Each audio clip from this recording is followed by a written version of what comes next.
Nou vriende, by hierdie oggendoordenking wil ek u groet met die baie besondere woorde van Halleluja lied 36.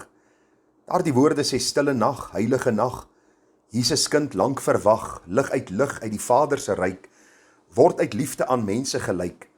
Loof die hemelse kind, loof die hemelse kind. Die derde vers sê: stille nag, heilige nag, Jesus Heer, voor u mag, voor u ryk, moet die duisternis soog, tot in ewigheid, bly u die lig. Heer, gebore vir ons, Heer, gebore vir ons. Nou vriende, hier is een van die bekendste kersliedere, wat ons ken, wat ons sing, wat in winkelsentrums gespeel word, waarvan mense bewus is, en ek wil vir u sê, dat die meeste mense wat van hierdie melodie hou, van hierdie woorde hou, en baie keer dit saam mymer, is mense wat geensins die betekenis van die stille nag en die heilige nag verstaan nie.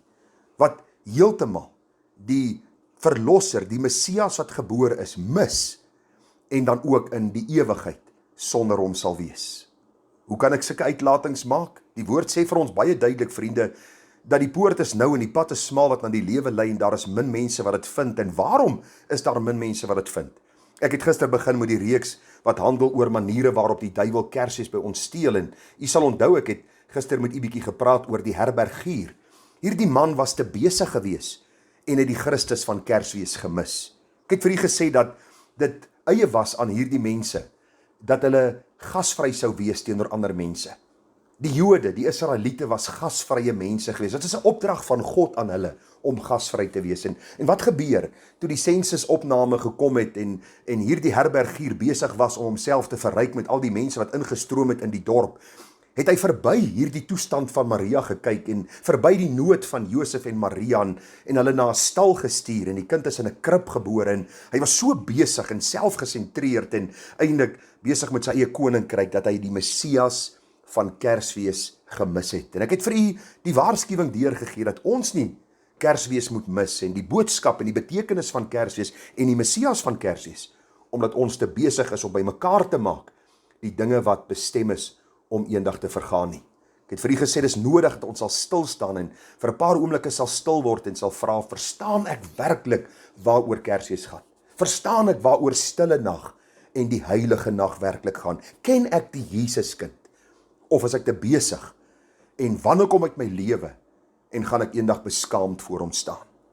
Ek kom vanmôre by die tweede groep rolspelers in die Kersgebeure en in hierdie vertelling in die Bybel, en dit is koning Herodes, die owerpriesters en die skrifgeleerdes. En ons gaan sien uit die vertelling dat hulle te jaloers en te selfgesentreerd was om die Christus van Kersfees raak te sien. Maniere waarop die duiwel Kersfees van ons steel, dis mense wat te jaloers en selfgesentreerd is. En kom ek lees gou vir u vanuit die lewe van koning Herodes, die owerpriesters en die skrifgeleerders. Daar in Matteus 2 vers 1 lees ons: en toe Jesus te Bethlehem in Judea gebore is, in die dae van koning Herodes, het daar wyse manne uit die ooste in Jerusalem aangekom en gesê: waar is die koning van die Jode wat gebore is? Want ons het sy ster in die ooste gesien en gekom om hom hulde te bewys. En toe koning Herodes dit hoor, was hy ontsteld en die hele Jerusalem saam met hom, en hy het al die owerpriesters en die skrifgeleerdes van die volk bymekaar laat kom en by hulle navraag gedoen waar die Christus gebore sou word. Wat antwoord hulle hom? Te Bethlehem in Judea, want so is daar deur die profeet geskrywe: en jy Bethlehem, land van Juda, is volstrek nie die geringste onder die vorste van Juda nie, want uit jou sal 'n leidsman voortkom, wat vir my volk Israel 'n herder sal wees. Nou hierdie owerpriesters en skrifgeleerdes het Micha 5 vers 1 aangehaal, en vriende, wat gebeur hier? Dis eintlik aangrypend. Koning Herodes was 'n wrede koning gewees. Hy was 'n diktator gewees, en hy was glad nie 'n geliefde man nie. Toe die wyse man uit die ooste kom en navraag doen oor Jesus die koning, was Herodes onmiddellik ontsteld, want sy koningskap was in gedrang. Die owerpriesters en die skrifgeleerdes het sekere voordele by Herodes ontvang, en onmiddellik is hulle posisies in gedrang. En wat doen hulle? Hulle span saam om hierdie koning Jesus dan te elimineer. Die Bybel sê, het presies vir hom gesê waar hy gebore sou word, hoe hy hom in die hande sou kry, en hoe hy eintlik van hom ontslae kan raak. En ek wil vir u sê, ons sien dan ook in vers 8 van Matteus die tweede hoofstuk, dat Herodes dan hierdie wyse manne uit die ooste stuur na Bethlehem. En hy sê vir hulle, gaan doen noukeurig ondersoek na die kindjie en as julle hom vind, laat my weet, sodat ek ook kan gaan en hulde aan hom bewys. Nou weet ons dat Herodes 'n leienaar was, hy wou Christus vermoor het. Toe hierdie wyse manne nie terugkom na hom nie, hoor hoe wreed was hy. Toe Herodes sien dat hy deur die wyse manne mislei was, het hy baie woedend geword en gestuur en in Bethlehem en in al die omstreke daarvan, al die seentjies van 2 jaar en daaronder, laat ombring ooreenkomstig die tyd wat hy van die wyse manne uitgevra het. Vriende, wat vir my treffend was in hierdie vertelling, is dat hierdie man koning Herodes en die owerpriesters en skrifgeleerdes so jaloers en selfgesentreerd was, dat hulle bereid was dat duisende kindertjies sou sterwe, net solank hulle posisies nie in gedrang kom nie. En jy kan miskien vra nou, hoe is hierdie vertelling van toepassing op ons? En ek wil vir julle sê, vriende, dis eintlik baie voor die hand liggend. Vandag is daar baie mense soos Herodes, die owerpriesters en die skrifgeleerdes. Hulle is so bang dat iemand anders die troonposisie in hulle lewens sal inneem.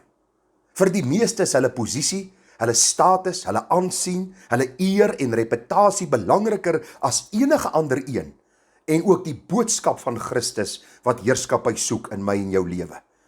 Jy sien dit die hartseer van ons tyd is, dat mense besig is met die hier en nou, en hulle is so besig om guns by ander mense te soek, en ons is so besig om in mekaar in te vleg, dat ons vergeet daar is 'n God voor wie ons rekenskap gaan moet gee, en as ons nie buig voor sy almag nie, sal ons eendag sy heerlikheid mis.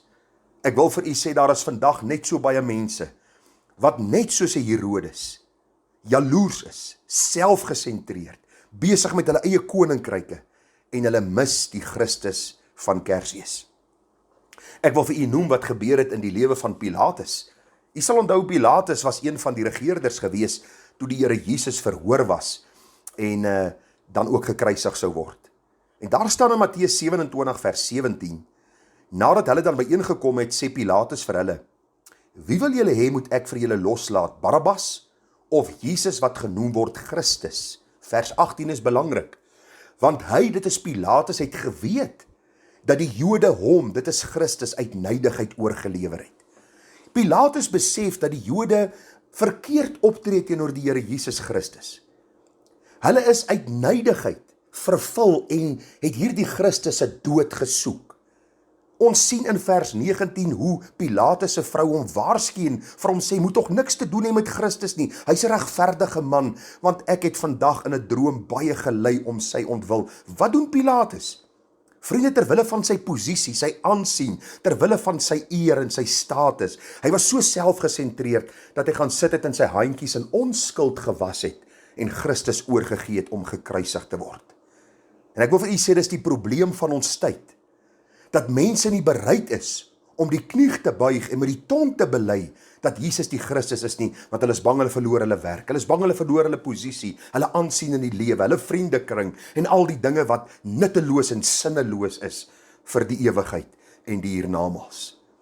Ek het 'n aanbeveling om vir u te maak in hierdie môre, as u miskien met hierdie probleem sit, as u lewe miskien vir u gaan oor posisie en status en aansien en eer en reputasie, en as u miskien die heerskappy in die eie lewe wil handhaaf en die posisie van koningskap in die eie lewe wil hê, dan wil ek vir jou waarsku vanmôre, dat die Here vir ons in Filippense 2 vers 9 sê, daarom het God ook vir Christus uitermate verhoog, en hom 'n naam gegee wat bo elke naam is, sodat in die naam van Jesus sou buig elke knie, hoor die woordkeuse, elke knie van die wat in die hemel en die wat op die aarde en die wat onder die aarde is, en elke tong sou bely dat Jesus Christus die Here is tot heerlikheid van God die Vader.